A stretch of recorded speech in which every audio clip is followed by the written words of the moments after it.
සුබ දවසක් වල සිල් දනාටම මම මගේ හැම වීඩියෝ එකකින් වගේම අදත් වලට පෙන්වන්න හදන්නේ ඉතාමත් සුවිශේෂී වූ අద్භූත ස්ථානයක් පිළිබඳයි.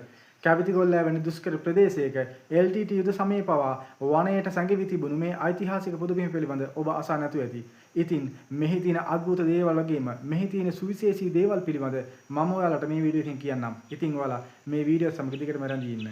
ඉතින් අද මම ඔයාලට පෙන්වන්න හදන්නේ කැවිතිගොල්ලෑ නගරයෙන් පරිබාහිර ඝන වනාන්තරයක හුදකලාවේ පවතින කලාගම් වෙහෙරයි. ඉතින් මේ කලාගම් වෙහෙර ධර්ම ත්‍ස්ත්‍රවාදයේ පවතින යුගයේ පවා ඉතාමත් වනගතව සැඟවිලා තිබුණු පූජනීය ස්ථානයක්. ඉතින් හතරවන කාශ්‍යප රජුගේ අනුග්‍රහය ඍජුවම දැක්වූ ඒ වගේම තමයි අබේගිරි විහාරයේ ඍජු අධික්ෂණයෙන් එකල මේ පැවතුණු මේ පුණ්‍ය භූමිය ගොඩක් අයගෙන් සැඟවිලා වනගත වෙලා තමයි තියෙන්නේ. ඉතින් මේ ස්ථානය පිළිබඳ තමයි මම මේ වීඩියෝ එකෙන් ඔයාලට අද ඉදිරිපත් කරන්නේ. ඉතින් දිගටම ඔයාලා මේ වීඩියෝ සමග රැඳිලා ඉන්න. අපි බලමු මේ පූජනීය ස්ථානයේ තියෙන සුවිශේෂී අద్భుත දේවල් මොනවද කියලා.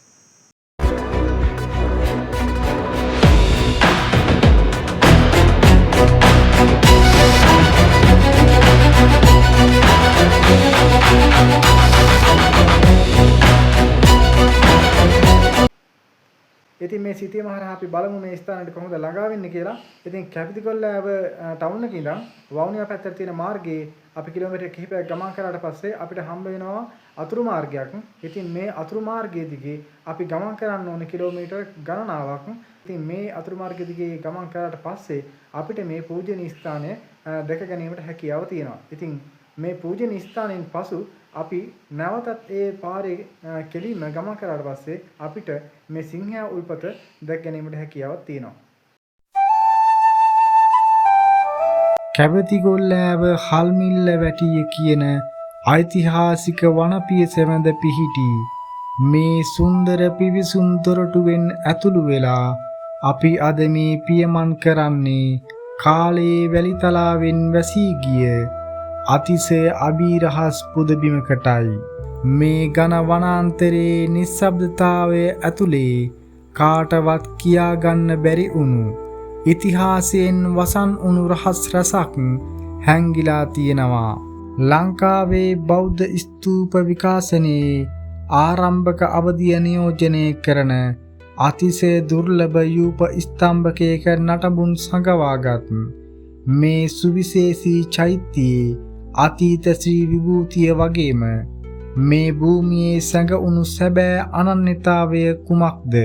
මේ හැම දෙයක්ම අපට වඩා හොඳින්ම කියන්න පුළුවන්කම තියෙන්නේ මේ පින්බිමේ හැදී වැඩුණු ඉතිහාසය හොඳින්ම දන්නා ගැමියන්ටයි. ඉතින් ඒ ගෞරවනීය ගැමියා සතු වූ අතීත මතකයන් සහ ඔහුගේ අදහස් මෙලෙස දක්වමි. අපි ඒ කාලේ වෙනකයි LTT යුද්ධේ වෙනකයි ඔව් ආරක්ෂා කරගෙන හිටියා. ඉඳලා බෙල්ලා ආසාන්ට මොකද කරන්නේ? ඉතින් ගම්මාන වටේටම ගහගෙන යනවා. ඔක්කොම කට්ටිය කඳුරුගත වුණා. කඳුරුගත වුණාන් පස්සේ කඳුරු වල ඉඳලා ඇයිදින් බෙල්ලක් ආය නැවතත් සංවර්ධනය කෙරුවා. කරලා බෙන්නම් පස්සේ ආය දෙවෙනි වතාවටත් අපිට මේ බස් බෝම්බේ පත්තුනේ මෙහි හල්මිල්ල වැටි. ඒත් අපි ඔක අත්හැරියේ නැහැ.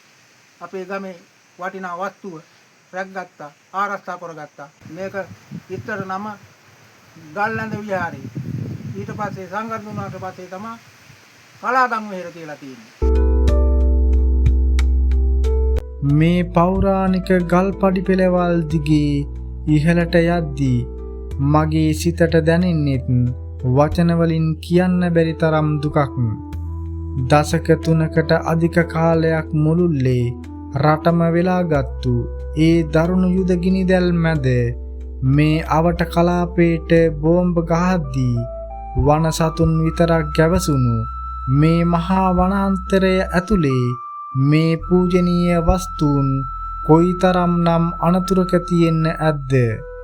තමන්ගේ ජීවිත පවා පරදුවට තබා ගැමියන් විසින් මේ විහාරය රැකගන්න කරපු කැපකිරීම නිසාමයි අද අපිට මේ පෞරාණික උරුමය මේ විදිහට දකින්න ලැබෙන්නේ.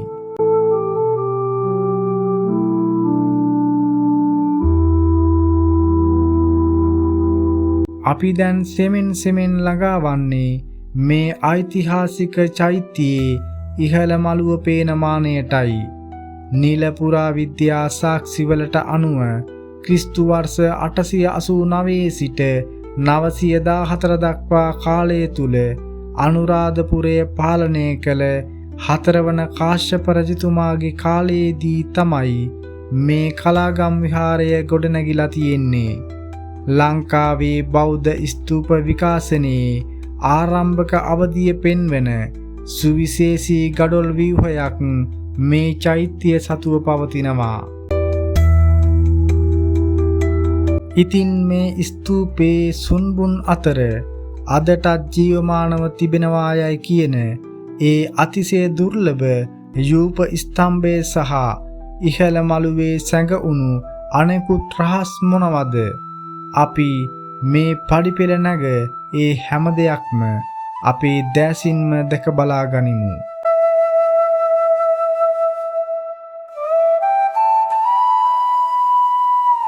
ඔබ මේ දකින්නේ වර්තමානයේ කොත පවා අහිමි වී ගිය උස්සු මහා වේදිකාවක් මත අභිමානයෙන් නැගී සිටින ප්‍රධාන ස්තූපයයි. නිලපුරා විද්‍යා සාක්ෂිවලට අනුව මේ ගඩොල් ව්‍යුහය ලංකාවේ බෞද්ධ ස්තූප විකාශනයේ ආරම්භක අවධිය නියෝජනය කරන අතිශය වැදගත් ස්මාරකයකි. අතීතයේදී බොරදම් සහිත පස් පිරවුමකින් නිම වූ චතුරස්‍රාකාර මණ්ඩපයකින් වට වී තිබුණු මේ අපූර්ව නිර්මාණය හෙළ ආරාම සැලසුම් කරණයේ තිබුණු දියුණුව කියාපාන කදිම සාක්ෂියකි.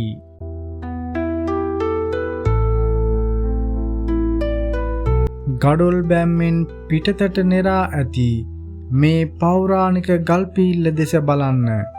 එදා හෙළ ඉංජිනේරුවන් සතු වූ අපූරු ජල කළමනාකරණ තාක්ෂණයට හොඳම උදාහරණයක් සපයනවා. මළුවට වැටෙන වැසි ජලයෙන් ස්තූපයට කිසිදු හානියක් නොවන විදිහට ක්‍රමවත්ව ජලය බැස යන්නට ඔවුන් මේ නිර්මාණය කර ඇති ආකාරය ඇත්තටම විස්මජනකයි.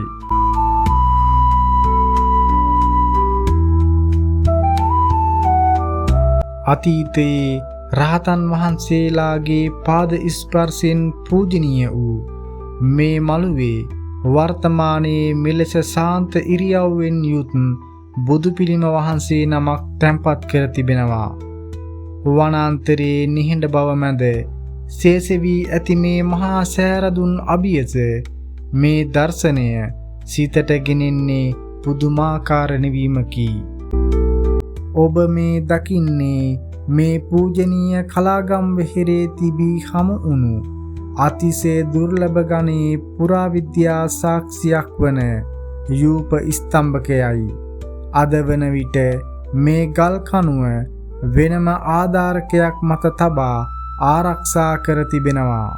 ලංකාවේ බෞද්ධ චෛත්‍ය කලාවේ මුල්ම යුගයේදී ස්තූපයක ගර්භයට ඉහළින් හතරස් කොටුව මැද මෙවැනි සුවිශේෂී ගල් කණුවක් සිරස්ව පිහිටුවීම සාමාන්‍ය සිරිතක්ව පැවතුණා.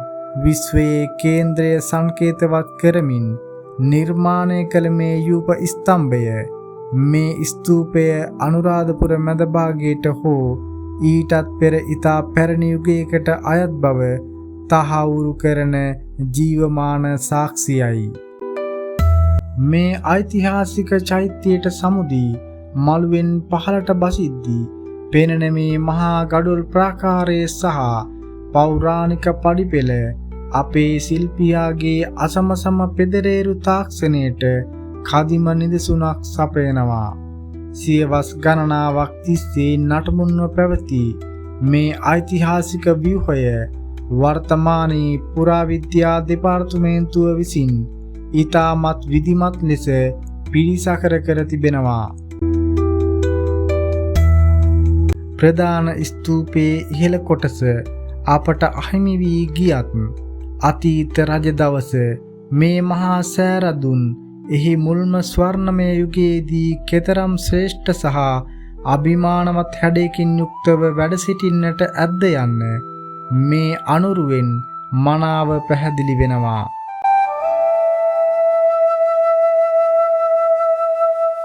ඔයාලා මේ දකින මෙන්න මේ අස්ථානි කණුවේ තමයි මේ කලාගම් වෙහෙර පිළිබඳ විස්තර තිබිලා තියෙන්නේ. ඉතින් මේ අස්ථානි කණුවක් තමයි මේ තියෙන්නේ.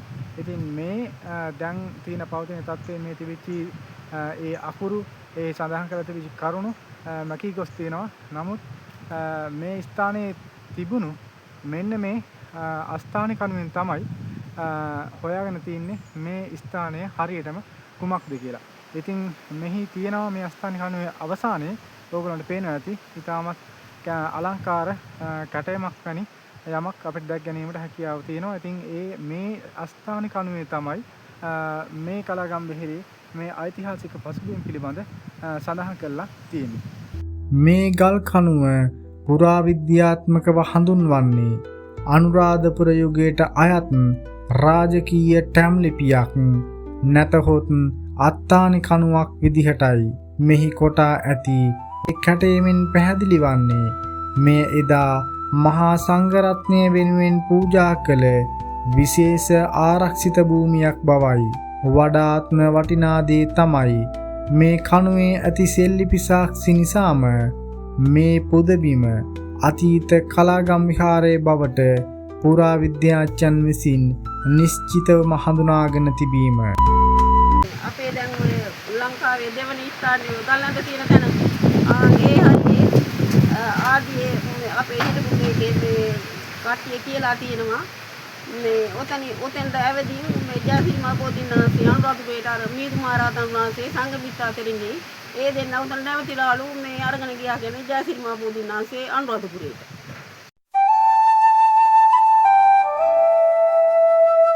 මම දැන් ඔබව රැගෙන යන්නේ මුළු ලංකාවෙන්ම හමු වුණු විශාලතම බෝධිගර සංකීර්ණයේ වෙතටයි. බලන්න මේ ගොඩනැගිලි පරිසරයේ පදනම සකසා තිබෙන්නේ උසින් වැඩි ඊටමත් ක්‍රමවත් බොරදම් මෝස්තර වලින් හැඩගැන් වූ මහා ගඩොල් ප්‍රාකාරයකිනි. මෙවැනි දැවැන්ත ව්‍යුහයක් නිර්මාණය කිරීමට මොනතරම් ශ්‍රමයක් සහ තාක්ෂණයක් එදා භාවිතා කරන්නට ඇතිද?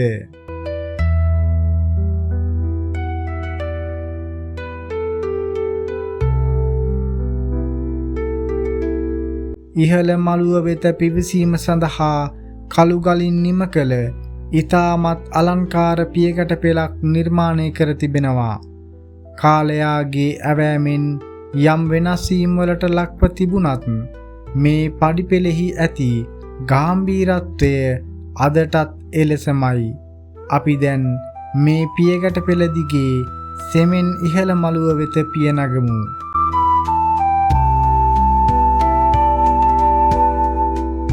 ක්‍රමවත්ව පෙළගස්වා ඇති අර්ධ වශයෙන් නිම කළ මේ දැවැන්ත ගල් කණු දෙස බලන්න. මේවා සාක්ෂි දරන්නේ අතීතයේ මේ මළුව වටා තිබූ සුවිශේෂී වහල ව්‍යුහයකටයි.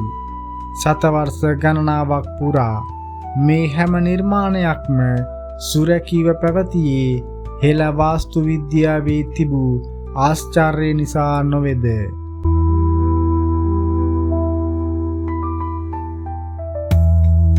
පියගැට පෙළ නැග ඉහළ මළුවට පැමිණි අපිට මුලින්ම පෙනෙන්නේ මේ වට කරලා තියෙන දැවැන්ත කළුගල් කණු සහ ඒ මැද තැන්පත් කරලා තියෙන මහා ශෛලමය ව්‍යුහයයි. පුරා විද්‍යාත්මකව මේ ස්ථානයේ ඊටමත් වැදගත් වන්නේ බුදු පිළිම කලාව ලංකාවට පැමිණීමට පෙර අතීත හෙළ බෞද්ධයන් බුදුරජාණන් වහන්සේව සංකේතාත්මකව වන්දනා කරන්න භාවිතා කරපු ආසනාගරයක් විදිහටයි. මේ පෙනෙන ගල් කණු මත එදා දැවැන්ත වහලක් නිර්මාණය කරලා මේ මුළු පූජා භූමියම ආවරණය කරලායි තිබිලා තියෙන්නේ.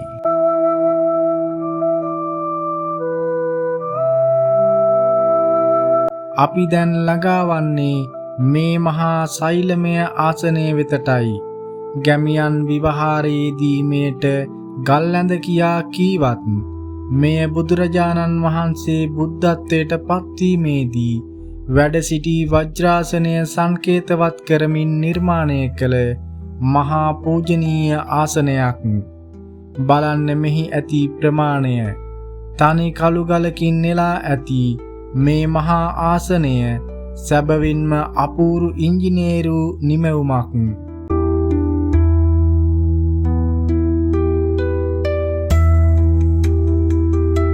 තවත් සමීපව බැලුවොත් ඔබට පෙනේවි මේ මහා ගල්පුවරුව කෙලින්ම පොළොව මත සම්බන්ධ වී නොමැති බව.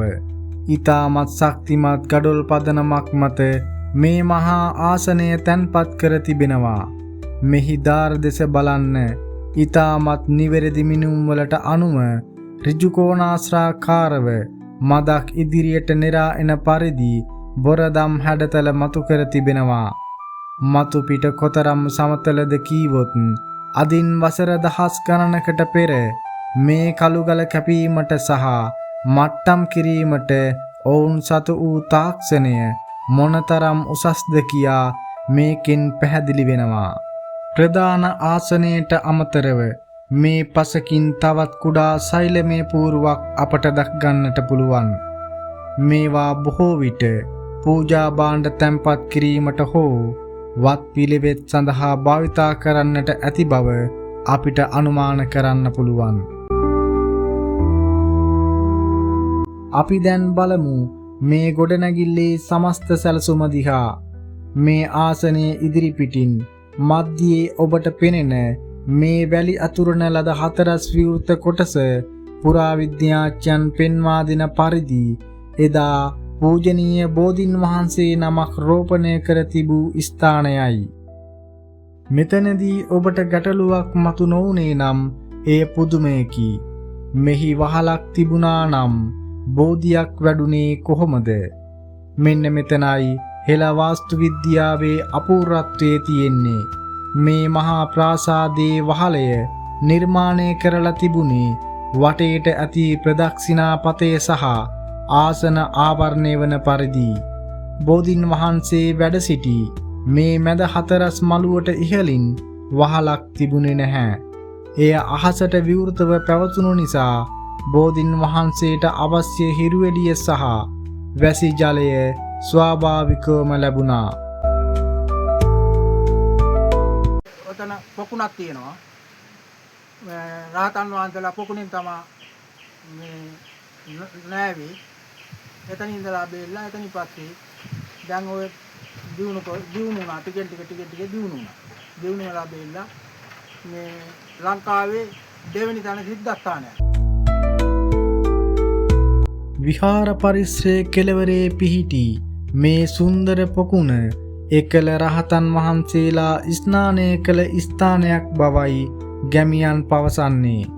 ජනප්‍රවාදී එහෙම සඳහන් වුණත් පුරාවිද්‍යාත්මකව මෙය අනුරාධපුර යුගයේ මහා සංඝරත්නයේ වැඩ සිටි ආරාම සංකීර්ණයකට ජලය සැපයූ ඊටමත් ක්‍රමවත් ජල කළමනාකරණ පද්ධතියක කොටසක්.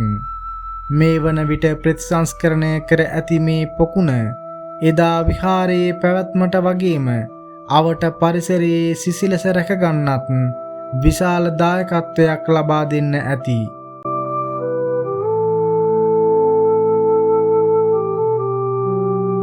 පෞරාණික නටඹුන් අතරින් අපිට දකින්නට ලැබෙන්නේ මේ ඓතිහාසික භූමිය කේන්ද්‍ර කරගෙන වර්තමානයේ ගොඩනගා තියෙන පූජනීය අංගයන්.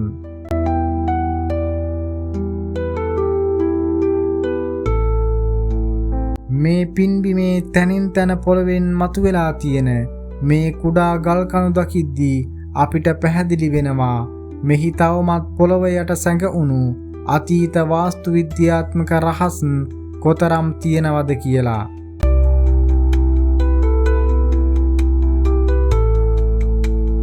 මේ පෙනෙන මනරම් සංඝාවාසයේ දකිද්දී අපිට වැටහෙනවා මේ පින්බිම නැවත පනගන්වන්න ගම්වැසියන් කොතරම් උත්සාහ කර තිබෙනවද කියලා.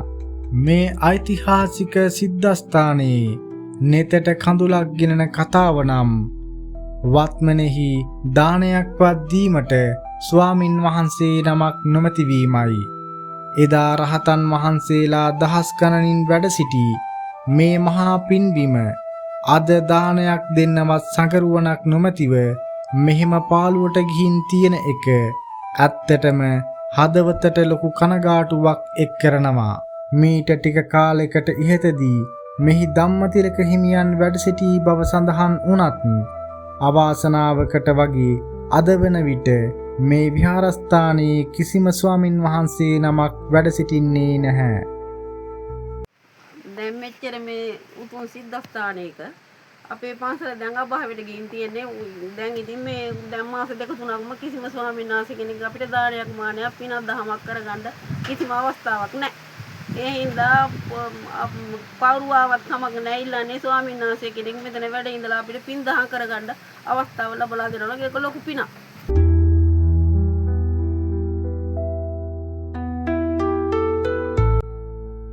එදා ජයශ්‍රී මහා බෝධි ආගමනයෙන් සහ රහතන් වහන්සේලාගේ පාද ස්පර්ශයෙන් අතිශය පූජනීයත්වයට පත් වූ මේ භූමිය එදා රජවරුන්ගේ රාජ්‍ය අනුග්‍රහය මැද මහා මන්දිර ආසනාගර සහ බෝධිගර වලින් බැබළුණු තැනක්. ඒ අතීත ශ්‍රී විභූතියත් එක්ක බලද්දී වර්තමානයේ මෙහි පත් වී තිබෙන ස්වභාවය දකිනකොට සැබවින්ම හදවතට ලොකු වේදනාවක් එක් කරනවා.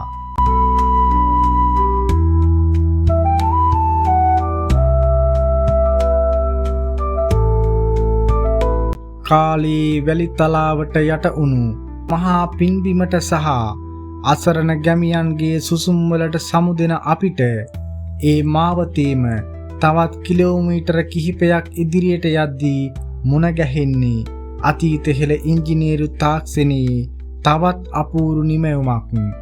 මේ තමයි ප්‍රදේශයේ ජනප්‍රිය වගේම බොහෝ දෙනෙක් නොදන්නා ඓතිහාසික සිංහයා උල්පත.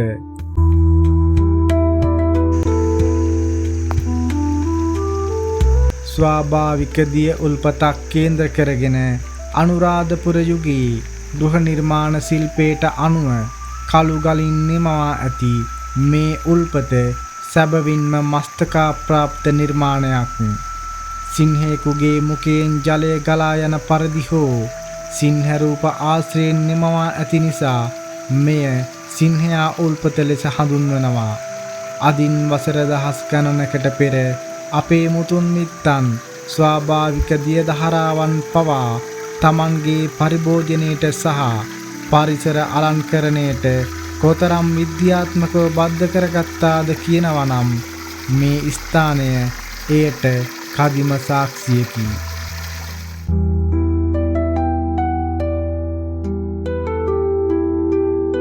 ඉතින් අද දැකපු මේ අසිරිමත් පුදබිමත් සිංහයා උල්පතත් අපිට මතක් කර දෙන්නේ එකම දෙයයි. ඒ තමයි අප සතු වූ අසමසම ප්‍රෞಢ ඉතිහාසය සහ වාස්තු විද්‍යාත්මක පරිණතභාවය. මේ වගේ වටිනා උරුමයන් රැකගෙන ඒවායේ සැබෑ ඉතිහාසය ලෝකයටම පෙන්වා දීම අපේ වගකීමක්. මෙවැනිම සොබාදහමේ සහ ඉතිහාසයේ සැඟවුණු අපූරු තොරතුරු රැගත් වීඩියෝවකින් ඉදිරියටත් ඔබව හමු වෙනවා. එතෙක් ඔබ සැමට තෙරුවන් සරණයි.